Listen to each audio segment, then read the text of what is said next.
Hello, that's my trench done, ready for my main crop potatoes. Now I've got two varieties that I'm going to be planting today. One of them are these Sharpo Axonas. Oops. Sharpo varieties are blight resistant. Now it's fairly inevitable that we're going to get an attack of blight at some point during the summer, so these are absolutely my insurance crop. I always know I'll get a yield from them because they're completely resistant to both foliage and tuber blight. But for a bit of flavour, I'm also planting Kerr's Pink. This is a really good Scottish variety, supposed to have a fantastic flavour, so I'm really looking forward to trying those if the blight doesn't get them first. Now, as you see, I've been chitting these in egg boxes. That's not really to get them growing faster or anything like that. It doesn't actually make a difference whether you chit main crop potatoes or not, unlike early potatoes where you might get a slightly earlier crop if you do chit them. But these ones I've been chitting in egg boxes just to get them out of the packaging, into fresh air, and they produce these little shoots. Now, in order to plant them, it's really not difficult at all. You need to put them into a trench about a foot wide and about a foot deep.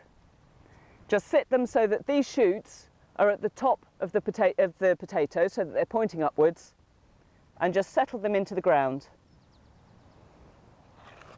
Taking another tuber, you need them about 2 feet apart because they're going to make really big plants and you want plenty of room. The more room you can give them, the bigger your crop. So space them like that all the way along the length of the trench. There we go, and now all you need to do is pull the soil back over the potatoes.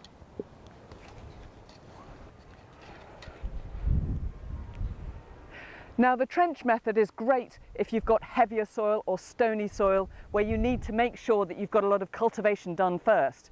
But if you have a lighter soil, potatoes are also fine with just being planted individually into holes about a foot deep, about 2 feet apart.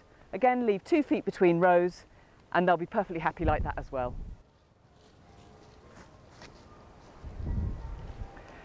Now, those should be coming up above ground in about 3 to 4 weeks.